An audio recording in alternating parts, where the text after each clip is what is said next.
Olá, meus alunos do nono ano A e E.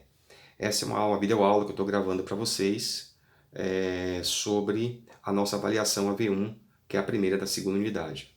O conteúdo é a quebra da Bolsa de Nova York, de 1929, também conhecido como a Grande Depressão, e os regimes totalitaristas europeus no período entre guerras, né? Bem, a prova de vocês consta de 10 questões, onde 2 questões são abertas e 8 questões ABCDE de múltipla escolha. Lembrando a vocês que cada questão vale um ponto, né? E a prova ela já está disponível amanhã, estará disponível amanhã de tarde para que vocês possam fazê-la. Então eu tenho aqui a seguinte questão de revisão já com a prova aqui, dando as dicas para vocês que vão fazer uma revisão hoje ainda, né? Ou amanhã pela manhã para a prova. E amanhã nós temos aula e eu ainda reforço isso com vocês. Bom, nós temos aqui o seguinte, questões onde eu abordo sobre os fatores de fato que levaram os fatores históricos que levaram à crise da Bolsa de Nova York, né? E, consequentemente deflagrando uma grande crise capitalista mundial, né?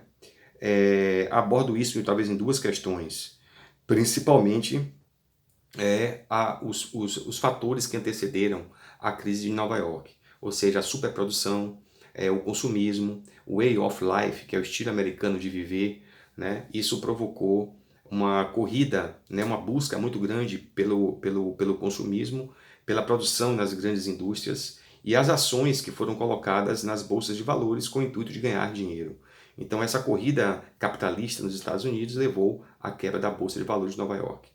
São os principais fatores. Como também nós vamos analisar na prova as consequências dessa crise, né, dessa quebra da Bolsa de Valores. Como todos sabem, a crise da Bolsa de Valores em 1929 ocorreu no período entre guerras, entre a Primeira Guerra Mundial e a Segunda Guerra Mundial.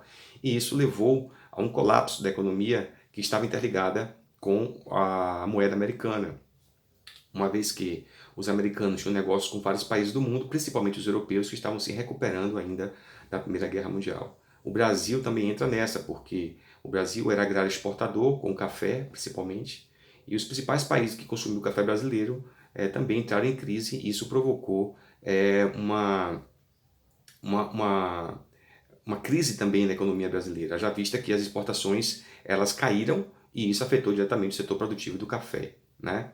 Isso nós vamos ver em assuntos posteriormente. Outra questão importante que nós vamos ter que analisar sobre essa crise da Bolsa de Nova York é exatamente como os Estados Unidos eles criaram um mecanismo para a recuperação. Um deles é o New Deal, que foi uma política do presidente Roosevelt que buscou a recuperação econômica, criando um plano emergencial, onde há a intervenção do Estado na economia através da geração de empregos, políticas econômicas e principalmente essa questão de segurar, puxar o freio de mão do Estado liberal, onde o governo vai ter que intervir com taxa, com juros, fazendo toda uma reestruturação econômica para poder tirar os Estados Unidos daquela crise que ocorreu em 1929. Sobre o outro assunto, que é o totalitarismo, os regimes totalitaristas, nós vamos abordar 4 regimes totalitaristas, sendo que os 2 são os principais.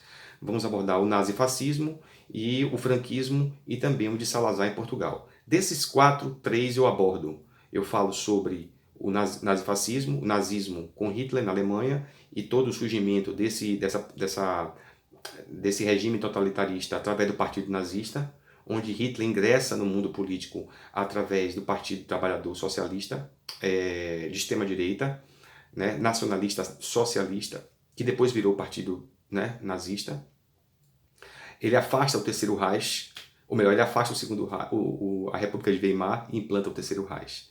Portanto, Hitler subiu ao poder através do partido político, né, nazista. Já o fascismo, não. O fascismo ele tem uma característica de subida ao poder através do aspecto militar. Né? Lembrando também que ambos os regimes, ou uma das características do regime totalitarista, é exatamente a adoção do militarismo, né? Como forma de apoiar o regime.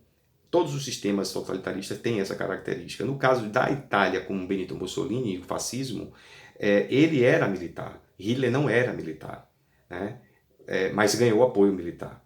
né? E o fascismo na Itália guardou características exatamente específicas, porque teve o acordo com o Papa, através do Tratado do Latrão, e entre outras características, o nacionalismo exacerbado, portanto esses regimes são de extrema direita, a antidemocracia e o anticomunismo, certo?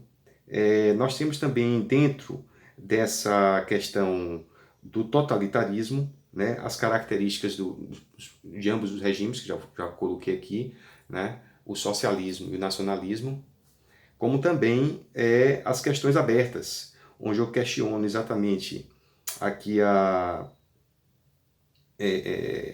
os antecedentes que levaram à crise da Bolsa de Nova York, já foi expliquei na primeira questão, e também como foi que Hitler, tipo de sociedade Hitler pretendia construir na Alemanha. Uma das coisas mais chocantes do mundo foi exatamente a política racista, né, antissemita que Hitler desenvolveu após a sua chegada ao poder, e uma das principais políticas que diferencia inclusive de outros regimes totalitaristas, que é a questão racista, né, e antissemita do nazismo, ok?